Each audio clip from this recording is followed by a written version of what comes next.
Okay, so are you ready to dive into some serious millennial money talk? Always ready. Hit me with it. Well, today we're cracking open Erin Lowry's Broke Millennial. Yeah. And, you know, Oh, yeah, that's a good one. yeah, it is. And we're Yeah. going to see if we can't, like, extract some serious wisdom Mm-hmm. about conquering, Yeah. those financial anxieties For sure. that I think so many of us, So many, especially millennials, millennials. Yeah. millennials feel, yeah. Yep. And one thing that really struck me early on in the book was how much our childhood experiences Uh, actually shape totally. your relationship with money as adults. Oh, yeah. It's like, you don't even realize it. You think you're making all these rational adult decisions. Right. But really, it's like those money ghosts from your past are like Totally, yeah. whispering in your ear. It's so true. Like, Lowry talks about freaking out over spending $5 on a latte, Uh-huh. even when she, like, clearly could afford it. Right. Right. And she had this, like, I can't afford that Yeah. mantra playing on repeat in her head, which actually cost her experiences. Makes sense. And I was reading that and I was like, oh my gosh, I know, right? how many times have I done that? Seriously, so many times. Talk myself out of something because of that, like, Yeah, it's that like ingrained an ingrained mindset. Totally. Yeah. Like it's always there lurking. Yeah. So she calls this our money blueprint. And I thought this was such a cool concept. Yeah. And she outlines like these 3 scenarios that millennials often fall into. The first one is where money was basically taboo growing up. Yeah, like we don't talk about money family, It's right? exactly, yeah. Like you knew the bills were getting paid, Yeah. but you never really saw the inner workings. Yeah. So no wonder talking about money feels so Awkward. for some people. Totally. Yeah. And then there's the opposite, right? Okay. Like growing up with this sense of abundance. But maybe your parents were actually like living beyond their means. Yeah. And then that can totally set you up for a reality check. A rude awakening. Yeah, a rude awakening when you're on your own For sure. and trying to figure it all out. It's like thinking you inherited this fortune Uh-huh. Right. only to find out it's like, All IOUs. yeah, all I owe you. Yeah, credit card bills. Exactly. Yeah. And then the third scenario is the frugal family, Uh-huh. which Lowry experienced herself. Yeah. Where you're so good at saving Yeah. that spending even on like necessities Right. feels almost wrong. Feels guilty. Yeah. Guilty. You're betraying your upbringing. Totally. So what does all this psychology stuff have to do with like Well, that's the thing. actually managing money? It's all connected. It's not just about the numbers. It's about Yeah. understanding the why behind your habits. Right. Like once you can recognize those patterns, Right. So you can start to break free from them. step 1 is self-awareness. Exactly. Know thyself. Okay, I can get behind that. Yeah. But then how do we actually know Okay, so where we stand financially? Like, Yeah. is there some kind of measuring stick? there is. That's where Lowry's financial benchmarks come in. Oh, It's yeah. like a financial health checkup. Love it. So one of the most important ones is the emergency fund ratio. Okay. Basically having 3 to 6 months of living expenses stashed away. Okay, wait, rewind. Why 3 to 6 months? Yeah, good question. Like, what if you're someone who has like 0 debt Right. and a super stable job? It's all about having a buffer. You know, life throws curveballs. Job loss, Okay. medical bills, Yeah. your car deciding to spontaneously combust. Uh-huh. You don't want to be caught off guard. That's true. That's Yeah. true. Yeah, So if you're freelancing exactly. or you have like a ton of debt, Yeah, or dependence, anything like that. right, you might adjust that target, right? Absolutely. Okay. It's not one size fits all. You tailor it to your own situation. Okay, that makes sense. Yeah, So, emergency fund, check. check. What's next on our financial health checklist? Okay, so next up is the retirement savings ratio. Retirement. Ugh. And this is where it gets really interesting. Like, we're talking compound interest. Right. Even small amounts invested consistently over time can snowball into significant wealth. Okay, hold on. I'm still paying off student loans. I'm barely making rent. Yeah, Retirement feels like a lifetime away. I hear you. I hear you. Yeah. But that's exactly why starting early, even with a small amount, is so powerful. Okay. Compound interest is like a financial time machine. Whoa. The earlier you start, Okay. the more time it has to work its magic. Okay. And Lowry has some really compelling examples in the book that really bring this concept to life. All right. I'm starting to see the light. Yeah. So emergency fund, retirement savings. What else? Okay, so next we've got the debt to income ratio, or DTI for short. This basically tells you how much of your income is going towards debt payments each month. Okay. Lower is better, obviously. Right, But, like, yeah. how low is low enough? So Lowry provides a really simple formula for calculating your DTI. Okay. And she really stresses that maintaining a healthy DTI is crucial Right. to avoid getting trapped in a debt spiral. Debt spiral sounds terrifying. It can be. Okay, so emergency fund, retirement savings, DTI, anything else? One more big one, net worth. Okay. This is the big picture of your financial health. All right. It's your assets minus your liabilities. Okay, so assets are what you own Exactly. and liabilities are what you owe. You got it. Got it. So calculating your net worth can be a real eye-opener. Okay. It shows you your true financial standing. Gotcha. Yeah, and helps you make informed decisions about your money. And don't worry, we'll make sure you have all the resources to calculate your own benchmarks after this deep dive. Knowledge is power. Absolutely. Information is key. Okay, so now let's move on to something that often sparks dread, I think. Ooh, yeah. Budgeting. Budgeting. But trust me, it's not as scary as it sounds. Not at all. It's not. Promise. Yeah, because budgeting always felt to me like this restrictive diet for your money. Like, Yes. goodbye fun, hello financial misery. Oh, yeah. But Lowry argues that it's not about deprivation. Exactly. It's about making conscious choices, which I really like. It's about being intentional. Totally. Yeah. So she's got this whole like toolbox of budgeting methods Yeah. to fit different personalities. It's true. You got to find what works for you. Okay, so let's hear about some of these. Okay, so there's the cash diet. Pretty self-explanatory. You allocate cash for each category. Okay. And once it's gone, it's gone. Wow, that's intense. It is. What if you're like a visual person? Okay, well, then there's the envelope system. Okay. You literally stuff cash into labeled envelopes Uh-huh. for things like groceries, entertainment. Oh, that's kind of cool. It is, it is. Yeah, it's like a visual reminder Yeah. where your money's going. Exactly. But what if you're more of a tech person? Well, there's always the percentage budgeting method where you allocate fixed percentages of your income to different categories. Oh. Like the 50-30-20 rule, you know that one? I've heard of that. Yeah, 50% to needs, 30% to wants, Okay, yeah. and 20% to savings and debt repayment. Oh. Because that's a popular one. Okay, so that seems a little more manageable. Yeah, definitely. Okay, but what if you like to know exactly where every single dollar is going? Okay. So for those super detailed folks, Uh-huh. there's the zero-sum budgeting method. Okay. And that's where you give every dollar a job Good job. until you're left with zero. Zero. Yeah. Okay. And that's really great for freelancers or anyone with a variable income. So it's like this puzzle where you're fitting all the pieces together Totally. to like create this complete picture of your finances. Yeah. I like it. Satisfying, right? Yeah. Yeah. But with all these different methods, Right. how do you actually choose the right one? The key is to find what fits your personality and spending habits. Okay. Larry gives some good guidance on how to do that Okay. based on your own needs and preferences. Okay, awesome. Budgeting decoded. Decoded. Now let's talk about something that often gets a bad rap. Ew, yeah. Credit cards. Credit cards. Are they friend or foe? That is the million-dollar question. It is. But Lowry actually busts the myth Okay. that credit cards are inherently evil. Okay, good. They can be powerful tools for building credit and earning rewards, Yeah. but only if used responsibly. Okay, so what's the secret to wielding this like credit card power responsibly? The golden rule is to pay your balance in full and on time every single month. Every single month. This helps you build good credit history and avoid those dreaded interest charges. Makes sense, but why are those interest charges so scary? Well, because credit card companies make money through those charges and fees. Okay. So it's in their best interest to keep you in debt. Right.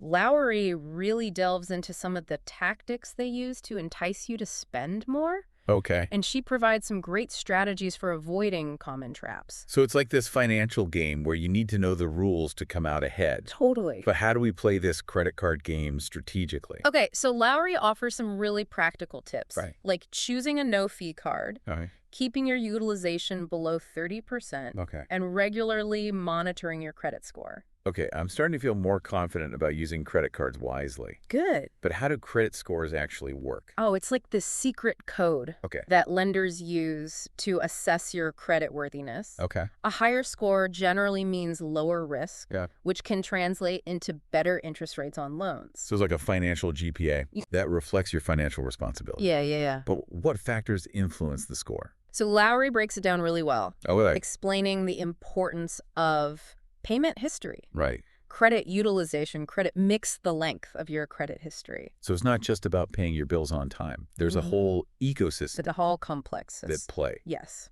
And speaking of things that can feel like a heavyweight, Oh, yeah.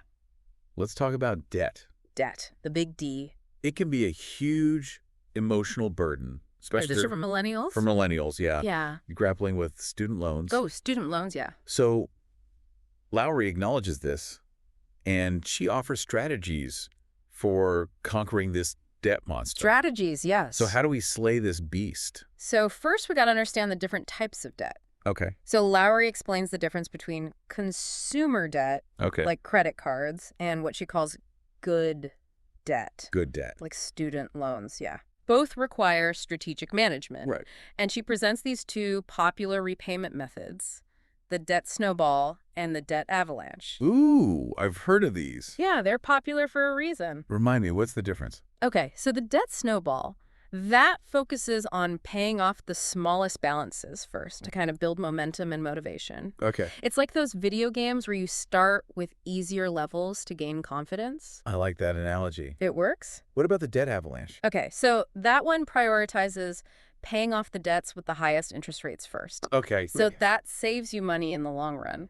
So it's like tackling the biggest, scariest monster first to like clear the path for the rest. Exactly, yeah. Lowry provides like detailed instructions for both methods and even shares real-life examples. Yeah, she does a great job of breaking it all down. This is starting to feel like we're actually getting somewhere. We are.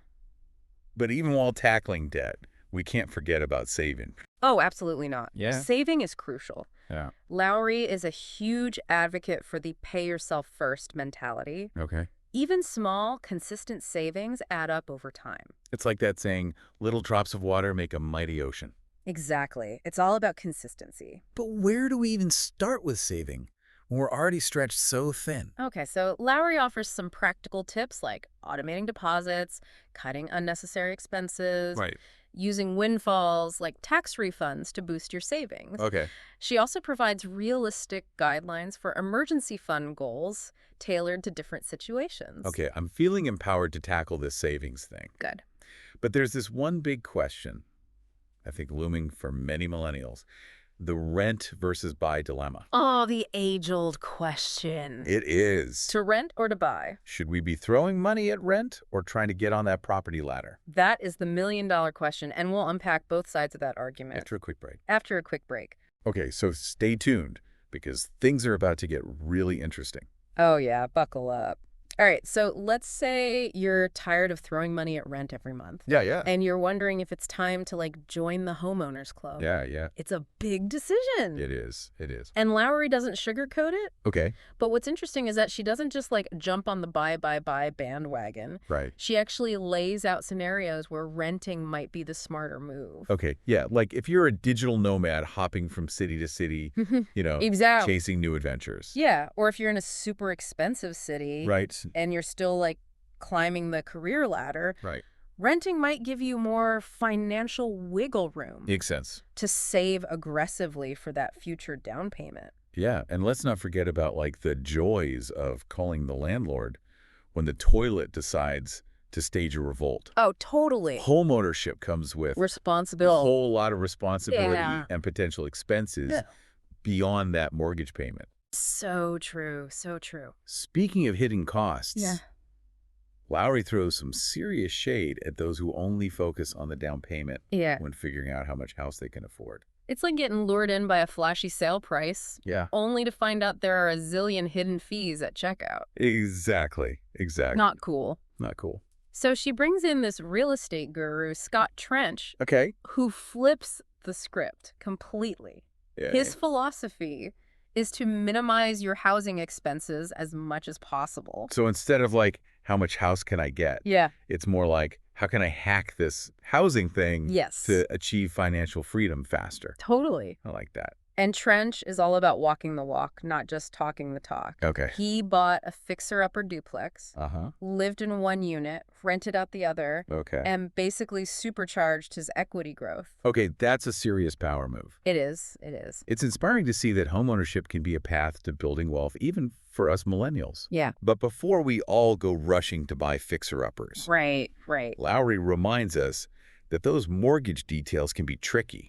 Oh, yeah. Putting less than 20% down Yeah. can lead to higher interest rates. Private mortgage insurance. Private mortgage insurance. Oh, fun. Yeah, all that fun stuff. And other fun surprises. Exactly. And don't even get me started on the different types of mortgages out there. Oh my gosh, so many. Fixed rate, adjustable rate. Yeah, it's overwhelming. It's enough to make your head spin. Totally. Lowry does a good job of breaking it all down, though, right? Oh yeah, she does. Okay, good. She even throws in this handy checklist of red flags Okay. to watch out for when house hunting. Okay. Like that suspiciously absent AC unit Right. or the lingering scent of mildew. Uh-huh. Those could be signs of bigger problems. Yeah, it's like those dating red flags, Totally. but for houses. Yes. You know, the ones you try to ignore because you're already smitten. Yeah. But deep down, you know, they're bad news.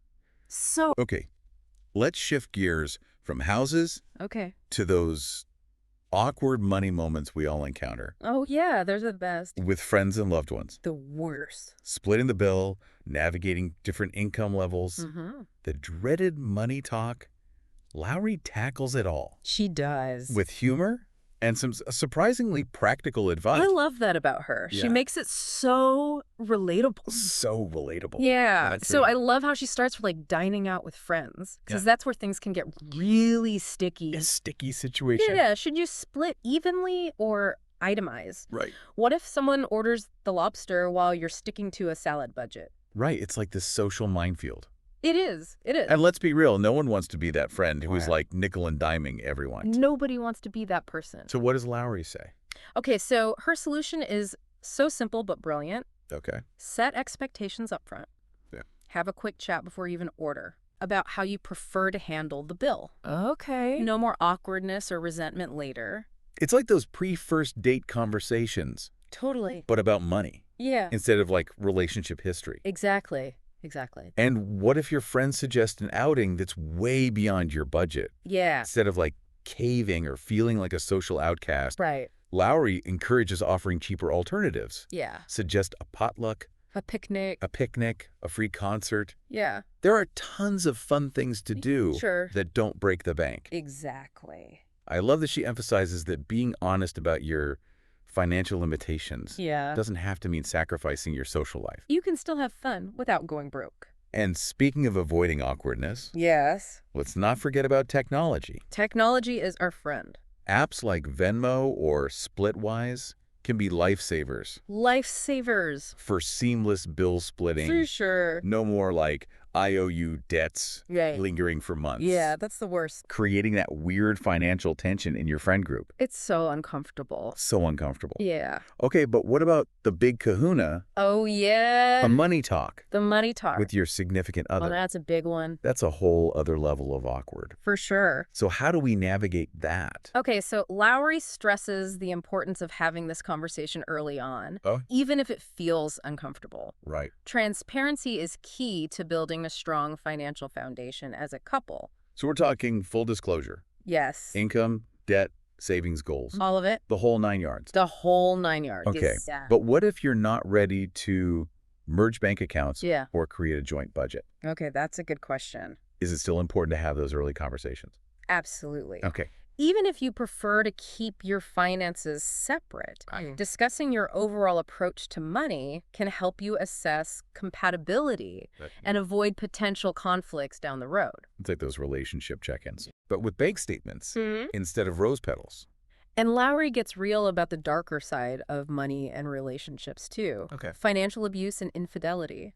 Those are some heavy topics. They are. I'm glad she doesn't shy away from them. No, she doesn't. She gets right in there. Yeah. So she defines financial abuse as a form of control, Okay. where one partner restricts the other's access to money Okay. or sabotages their financial well-being. It's a serious issue. It is. And often intertwined with other forms of abuse, Yeah. which makes it even more difficult Yeah. for Yeah. victims to leave. For sure. Yeah, that's a really important point. It is. So Lowry provides resources and advice for those experiencing this, Yeah. emphasizing the importance of seeking help and support. Absolutely. There's help out there. Yeah. And she also discusses financial infidelity, which can range from small hidden purchases Yeah. to larger, more damaging secrets like, Secret accounts, gambling debts. yeah, gambling debts. Yeah. It's a betrayal of trust It is. that could have devastating consequences Yeah. for a relationship. For sure. Yeah. Lowry offers guidance on recognizing the signs Right. and addressing the underlying issues. Okay, so once you've had those initial money talks Right. and established that foundation of trust, Yeah. how do you actually approach financial planning as a couple? Lowry encourages couples to define their shared financial goals. Okay. Buying a home, traveling the world, Right. starting a business. Yeah. Those big picture aspirations that can shape your decisions. Like creating a shared vision board, Totally. but for your financial future. Yeah, I love that. Okay, I like that. She also suggests creating a budget together, Okay. outlining both shared and individual expenses. Okay. This helps ensure transparency Right. and prevents those, like, where did all the money go? Fair.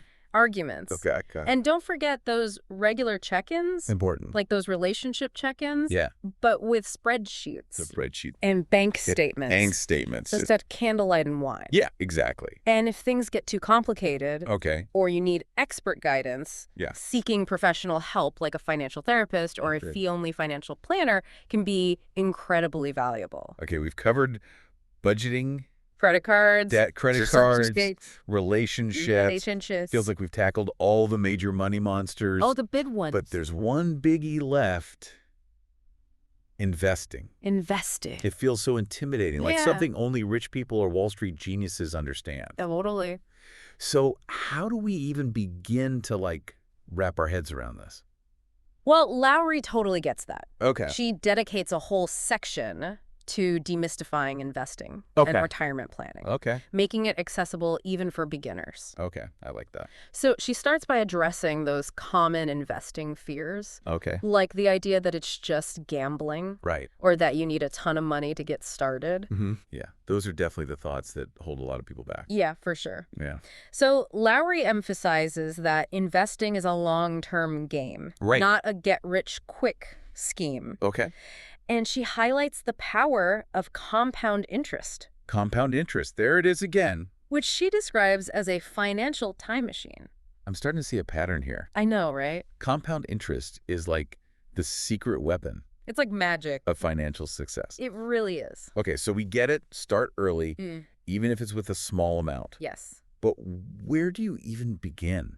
Okay, so What are the actual mechanics of investing? Lowry provides clear explanations of key investing concepts Okay. like asset allocation, diversification, and risk tolerance, Right. making the whole world of investing much less intimidating. Okay, so it's not about picking individual stocks No, not necessarily. or trying to time the market perfectly. No, that's too stressful. Okay, good. Yeah. So Lowry suggests opting for low-cost index funds. Index funds. I've heard that term thrown around a lot, They're popular. but I'm still not entirely sure what they are. Okay, so think of an index fund as a basket of stocks Okay. that tracks a specific market index, Okay. like the S&P 500. Okay. Instead of trying to pick individual winners, Right. you're essentially investing in a broad slice of the market. That makes sense. It's like diversifying your dating pool. Okay, I like that analogy. Yeah, instead of putting all your eggs in one basket. Yeah, good strategy. Yeah. But what about those market ups and downs? Yeah. It's scary to think about losing your hard-earned money. I know, it is, but Lowry acknowledges that market fluctuations are inevitable. Right. But she stresses the importance of staying calm Okay. and riding out those bumps. Okay. She reminds readers that investing is a long-term game Okay. and that panic selling can seriously erode your potential gains. So it's like weathering those relationship storms. Totally. You don't jump ship at the first sign of choppy waters. Exactly. You ride it out Write it out. and trust that calmer seas are ahead. Exactly. And speaking of long-term planning, Yeah. Let's talk about retirement. Retirement. It might feel ages away, It does. but Lowry dedicates a whole chapter She does. to demystifying retirement savings options. Yeah. Retirement, the word that used to make my eyes glaze over. I know, right? But I have a feeling Lowry makes it a bit more digestible. Oh, she does. She really does. Okay, good. She breaks down the different types of retirement accounts, All right. like 401ks, Okay. IRAs, Okay. Roth IRAs, Yeah. explaining their benefits and contribution limits. Okay, but hold on. Yeah, I barely understand the difference between a debit card and a credit card. I hear you. How am I supposed to navigate the world of retirement accounts? Okay, so don't worry. Lowry makes it easy to understand. Okay, good. She uses clear language Okay, and avoids all that technical jargon. that's good. Yeah. She even emphasizes the importance of taking advantage of employer matches Yes. when available. It's free money towards your retirement. Free money. Now you're talking my language. Free money is the best money. But what about those vesting schedules I've heard about? Yes. The fine print. The fine print. Lowry explains how vesting works Okay. and why it's crucial to understand when you fully own your employer's contributions. Okay. She also strongly advises against cashing out your 401k when switching jobs, Okay. explaining the potential tax implications and penalties. It's like resisting the urge to eat all the marshmallows before the experiment is over. Exactly. Delaying gratification for bigger rewards later on. So true. Okay, so let's say we've got our retirement accounts set up. Okay. How do we choose investments within those accounts? Okay, so Lowry provides practical tips Okay. for diversifying your portfolio, Okay. considering your risk tolerance, Okay. and selecting low-cost index funds, Index funds again. even within your retirement account. So even within our retirement accounts, Yes. we can apply those same investing principles we discussed earlier. Diversification, index funds. Staying calm during market fluctuations. Staying calm, it's all connected. It's all connected. I like that. She also emphasizes the importance of regularly reviewing and rebalancing your retirement portfolio, Okay. adjusting your investments as you age and approach retirement. So it's like giving your retirement plan a regular checkup Exactly. to make sure it's still on track. Yeah, you got to stay on top of it. But let's be real. Okay. Navigating all this financial stuff can feel overwhelming, It can. even with Lowry's guidance. Yeah. Is there a point where we should just throw in the towel and call in the experts? Totally. Okay. Lowry actually dedicates a whole section to seeking professional financial advice, Okay. recognizing that sometimes we need a trusted guide in our corner. Okay. So when do you know it's time to call in reinforcements? Good question. And how do you even find a financial advisor you can trust? I feel like there are so many out there. There are a lot, so Lowry emphasizes the importance of working with a fee-only certified financial planner, Okay. a CFP, Okay. who is held to a fiduciary standard, Okay. meaning they're legally obligated to act in your best interests. So it's like finding a doctor or therapist. Totally. You want someone qualified, Yes. trustworthy, Yeah. Trustworthy. and who understands your specific needs. Exactly. And she provides a checklist of red flags to watch out for. She does. Like high-pressure sales tactics, unclear fee structures, Yeah. or a lack of transparency about their credentials or experience. Yeah, you got to do your research. So we're looking for someone who's transparent, ethical, Ethical. and who genuinely cares about helping us achieve our financial goals. Absolutely. But what about the cost of financial planning? Yeah. Can regular folks like us even afford it? That's a great question. Yeah. And Lowry acknowledges that the cost can vary widely, but she suggests using advisor networks like XY Planning, Garrett Planning, Okay. or the National Association of Personal Finance Advisors, or NFPFA, Okay. to find fee-only CFPs who cater to a range of budgets. So it's like finding a gym membership that fits your budget and lifestyle. Exactly. There are options out there for everyone. There are. Well, we've covered a lot of ground in this deep dive. We have. From tackling those millennial money anxieties to mastering the art of budgeting, slaying the debt monster, and navigating those awkward money conversations Those are always fun. with friends and loved ones. Yeah. We've explored the ins and outs of credit, Yes. demystified the world of investing, and even dipped our toes into the complexities of retirement planning. Retirement. And we've learned that seeking professional guidance can be a game changer Absolutely. when you need a little extra support. Support is key. But as Erin Lowry reminds us, Yeah. financial empowerment is an ongoing journey. It's not a destination. It's a process. We're constantly learning, Learning. evolving, Yeah. and adjusting our approach to money. It's always changing. It's like that saying, the only constant is change. So true. So what's the biggest takeaway from this deep dive into broke millennial? I think the biggest takeaway is that financial freedom is attainable for everyone.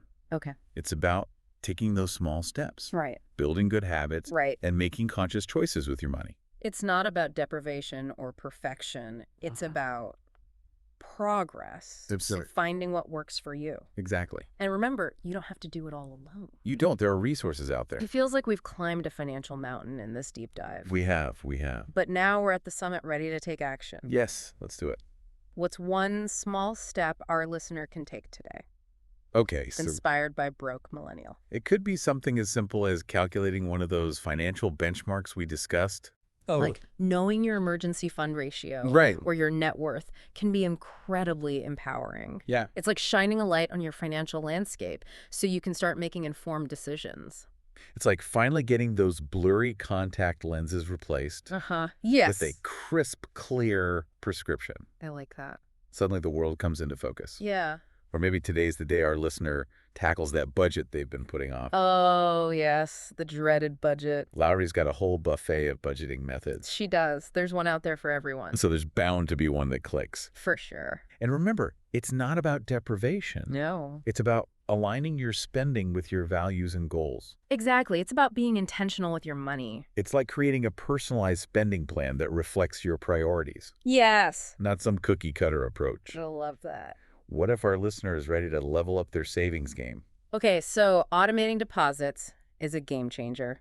Oh, yeah. Set it and forget it. And watch your savings grow effortlessly. I like it. Or maybe they could open a dedicated savings account for a specific goal, like a dream vacation or that down payment on a fixer-upper. It's like giving your savings a designated lane to zoom towards the finish line.